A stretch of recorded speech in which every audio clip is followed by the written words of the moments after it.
پھر اس سرزمین میں علامہ اقبال جیسی شخصیت پیدا ہوئی ہے. یہ ساری چیزیں جو ہے یہ در حقیقت اشارہ کر رہی ہے کہ یہ ملک مشیت ایزدی کے کسی طویل سلسلے کی ایک کڑی ہے، اور وہ سامنے آ گیا تھا کہ سن 47 میں یہ قائم ہوا ہے، اور پورے 9 مہینے بعد 14 اگست اور 13 مئی 14 اگست سن 47 اور 13 مئی سن 48 پورے 9 مہینے بعد اسرائیل عالم وجود میں آ گیا. اللہ تعالیٰ نے اس عالمی بیماری، اس کے لیے جو علاج ہے وہ پہلے پیدا کیا ہے. جیسے کہ حدیث میں آتا ہے ما انزل اللہ من دائن الا انزل لہ دوان، اللہ تعالیٰ نے کوئی بیماری ایسی نہیں اتاری کہ جس کا علاج بھی نہ اتار دیا ہو.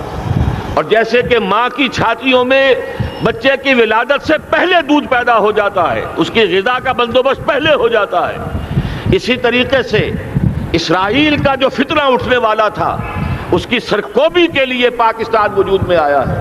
اور آج وہ مرحلہ آ گیا ہے تاریخ کا ایک عظیم موڑ.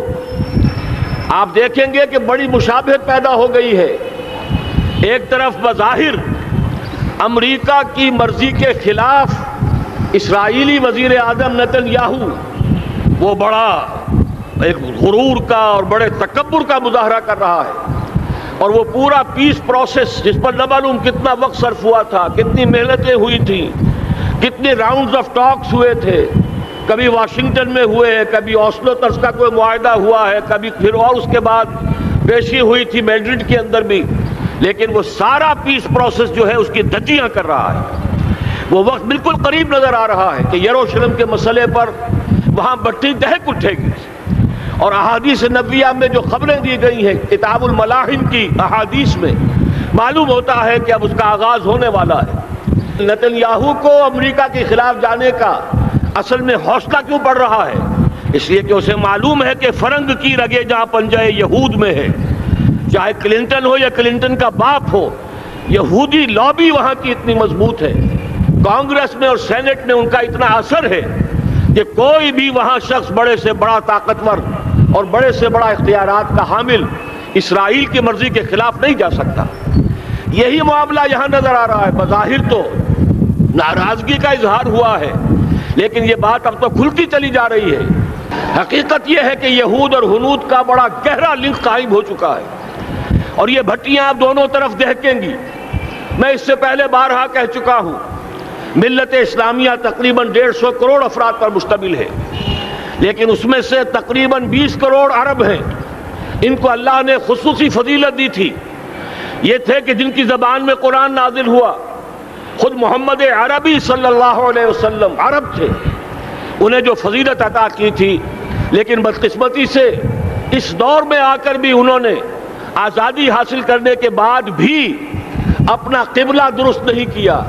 کسی نے ماسکو کی طرف رخ کیا، کسی نے واشنگٹن کا رخ کیا، اللہ اور اس کے رسول کی طرف رخ نہیں ہوا. واقعہ یہ ہے کہ مجرم ہیں.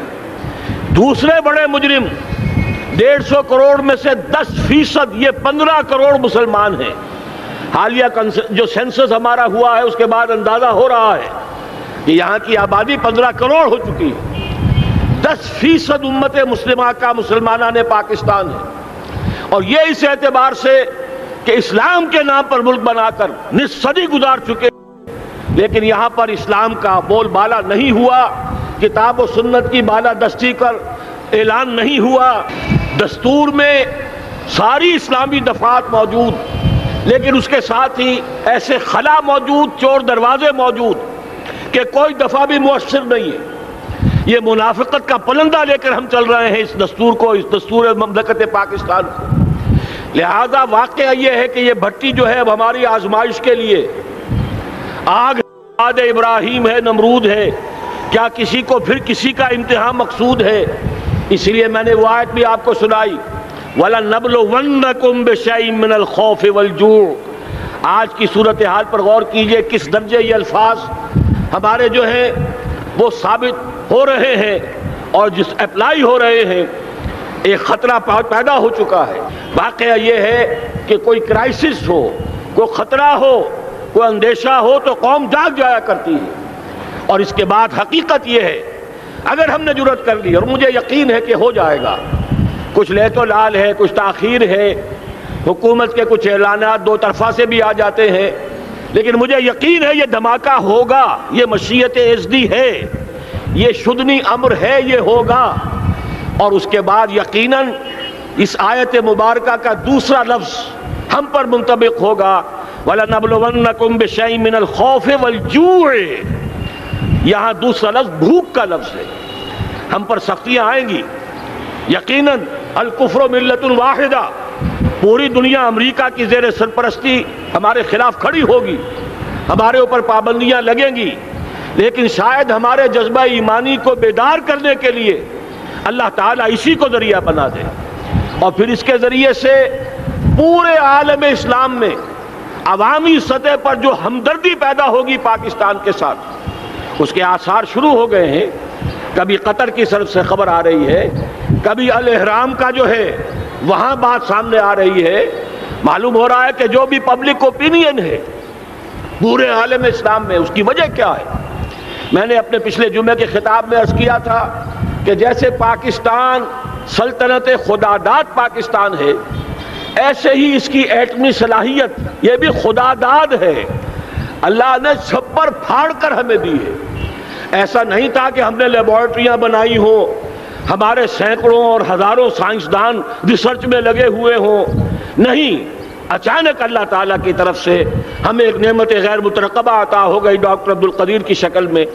پھر نہ معلوم کس کس ذریعے سے اس پروگرام کو آگے بڑھانے کے لیے جن پرزوں کی ضرورت تھی، کس کس ذریعے سے وہ پرزے یہاں پہنچے ہیں۔ یہ بھی خالص خداداد صلاحیت ہے، اور اس کو سمجھ لینا چاہیے کہ یہ ہمارے لیے ایک فرض کفایہ کے درجے میں ہے پوری امت مسلمہ کی طرف سے۔ اس کی وجہ کیا ہے؟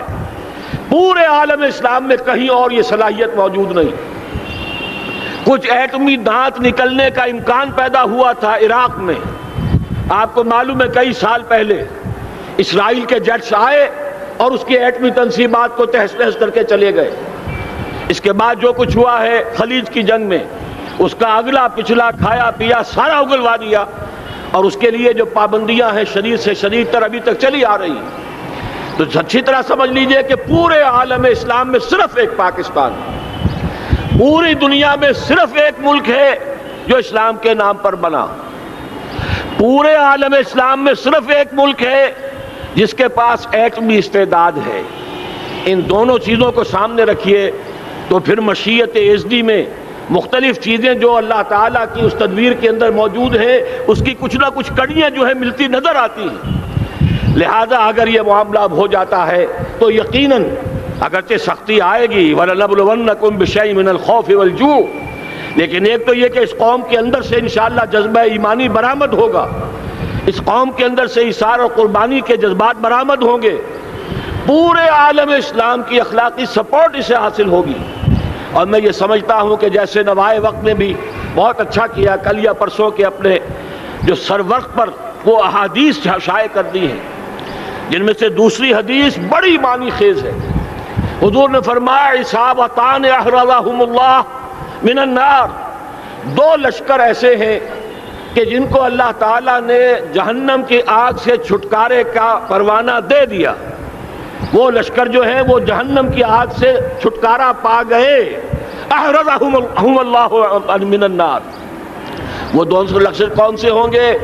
اصابت یغزو الہند، ایک وہ کہ جو ہندوستان پر حملہ آور ہوگا، اور دوسرا وہ جو حضرت مسیح علیہ السلام کے ساتھ جبکہ ان کا نزول ہوگا، اور اللہ تعالیٰ ایک مجدد، اس آخری دور کے مجدد کی حیثیت سے حضرت مہدی کو بھی ہمارے درمیان میں سے اٹھائے گا، اور پھر جو آخری فیصلہ کن جنگ ہوگی الملحمۃ العظمیٰ، اس کے لیے یہاں سے فوجیں جائیں گی ان کی مدد کے لیے۔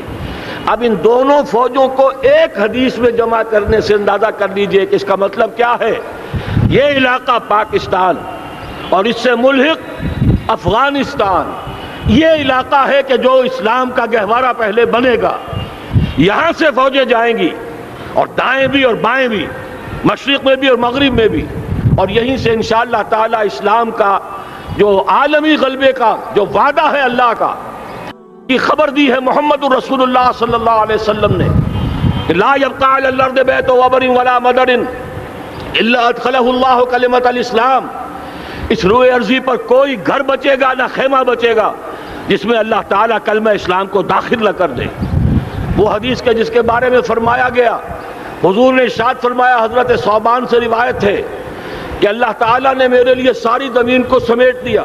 ان اللہ زوالی الارض فرأیت مشارقها و مغاربها، میں نے اس زمین کے سارے مشرق دیکھ لیے، سارے مغرب دیکھ لیے، لیکن یہ جان لو ان امتی سیبلغ ملکها ما ذوی لی منها، میری امت کی حکومت ان تمام علاقوں پر قائم ہو کر رہے گی جو پوری زمین کو لپیٹ کر مجھے دکھا دیے گئے۔ یہ وعدہ پورا ہونا ہے، اور اس وعدے کا نقطہ آغاز یہی سرزمین، اور جیسا کہ ہمیں افغانستان میں آثار نظر آ رہے ہیں، ایک خالص دینی مذہبی حکومت قائم ہو چکی ہے۔